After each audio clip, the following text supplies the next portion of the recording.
Tous les 2 ans, l'île devient un immense terrain d'expérimentation culturelle avec l'île 3000. Cette édition 2025, intitulée Fiesta, mêle art, fête et métamorphose à travers toute la métropole. Mais derrière l'énergie festive, une question mérite d'être posée. Quelle est aujourd'hui la place de la femme dans l'art contemporain ?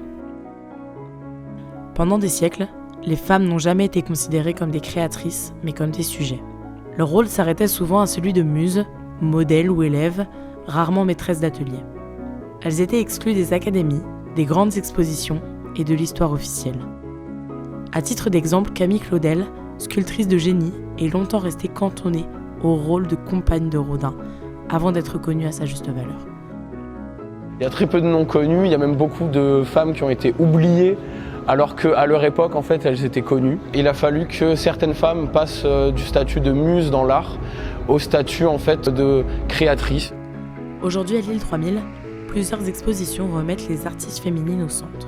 À la gare Saint-Sauveur ou à la Condition publique, des créatrices engagées, sensibles ou provocantes occupent les murs. Ce court-métrage de Danse du vent qui s'appelle La Noche de Pilar Albarracín, en fait, il va symboliser que les injonctions qu'on fait sur la femme dans la société, c'est une forme de cage. Et qu'en fait, même si elle danse et qu'elle est censée danser pour elle et se libérer et juste se défouler comme tout le monde, et ben en fait non, elle doit danser pour faire plaisir à des hommes. Il faut justement de tout dans une exposition.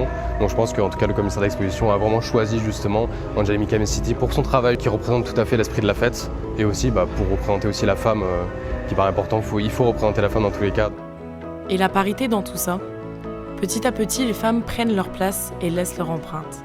Oui, moi je trouve que ces dernières années sur le parcours d'œuvre, les invitations sont beaucoup plus paritaires. Sur les artistes accueillis en résidence, ces derniers temps on a eu beaucoup plus de femmes. Je pense que nous on fait plus attention à la parité parce que c'est souvent représenté, c'est devenu un acquis pour nous un peu dans le milieu de la culture, en tout cas à l'île 3000. Au bout d'un moment, en fait, tout le monde sera écouté pour son message et ce qu'il a à dire et on ne cherchera plus à créer des parités pour pallier justement des discriminations. Et dans tout ça, qu'en pense le public ? Certainement qu'elles doivent faire plus leurs preuves parce qu'elles sont des femmes, on les remarque peut-être moins. C'est un peu culturel, hein. C'est une tradition, le monde des affaires, le business et tout ça, c'est encore fort peut-être l'apanage des hommes. Il y a un aspect peut-être un peu business aussi derrière dans l'art aussi.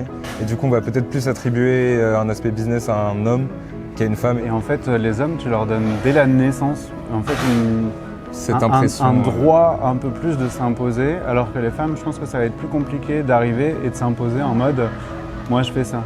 Niki de Saint-Phal, ça fait la une du Télérama. Camille Claudel.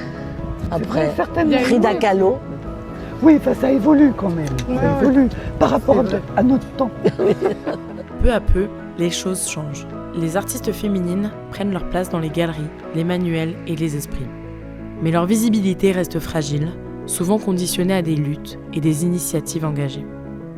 Des muses aux maîtresses d'œuvre, les femmes artistes tracent enfin leur chemin. Et si la fiesta de l'île 3000 résonne fort, c'est aussi grâce à leur voix.